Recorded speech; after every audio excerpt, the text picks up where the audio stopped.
Okay, last one here, Nate. This sounds weird, but I have trouble understanding how I was able to function as an atheist for so long. Like, how did I not go insane like Nietzsche? I guess it's cognitive dissonance. Yeah, that's an interesting question. I mean, cognitive dissonance is really easy. Everybody will say like, oh yeah, I'm an atheist, blah, blah. And then they turn around and they talk in very harsh terms about morality. I'm an atheist, but Trump is the devil. I'm an atheist, but corporations are evil. I'm an atheist, but the Catholic Church is morally compromised. It's like, well, then you have a belief in morality. And I think the reason that you were able to do that, I don't know, you'll have to guess, right?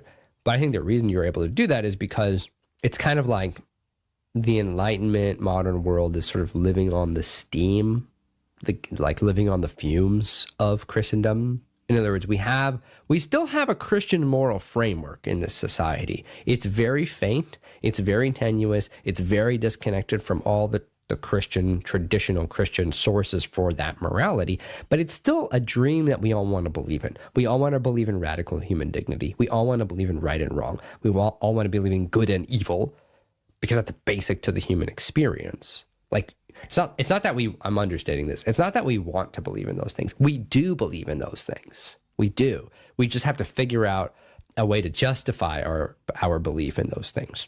So you're kind of living on that human impulse to like believe in morality, because most people are not. It's hard to be totally intellectual.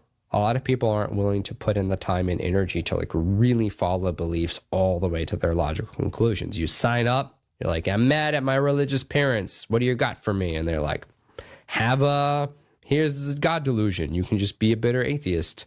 And here's your script. It's like, or same thing. Like, I'm mad at my stupid atheist parents. Like, here's evangelicalism. We got a script for you. It's like you buy these scripts and then you kind of, it's like pick a worldview, and then what is it doing for you? Why am I being so condescending right now? I'm just saying, I'm kind of being funny. I'm just saying people sign up for worldviews because it's convenient. You need a worldview to survive, unless you do a lot of drugs, I guess. Like, you need a worldview to make it through the day. And it's easy to buy these prepackaged worldviews depending on what your pain is. And that's different than really following the argument where it leads and really digging all the way down. That's very difficult to do. That's a lot of time and energy and work. Not everybody's equipped to do that for all kinds of reasons, right? So it's easier to buy it's prefab worldview. It's easier to purchase this. You buy a couple books, you start going to this group, church, whatever, boom, you're in. So that's why why am I saying all this? Because that's why people never resolve their cognitive dissonances, because we're never looking to do so. Actually, it's too hard. And I mean, I'll throw myself under the bus too. Like, when I was a Protestant, I read the Bible. I'm like, oh yeah. So I had this prepackaged way of reading the Bible, a Protestant way. And I became Orthodox a long time ago. And I was rereading the Bible, and I was like, oh my goodness, it's all here. It's all here. It was here the whole time. I said to my wife, what book was I reading before? Well, what happened?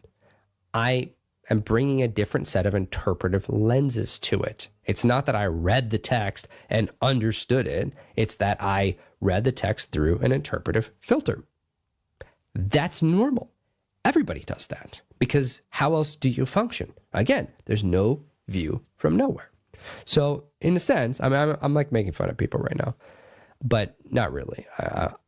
Ultimately, you have to go easy on yourself and everyone else, because everybody else is just trying to understand the world. And we're in pain, and we're trying to understand the world. We want to not be in pain. It's very basic.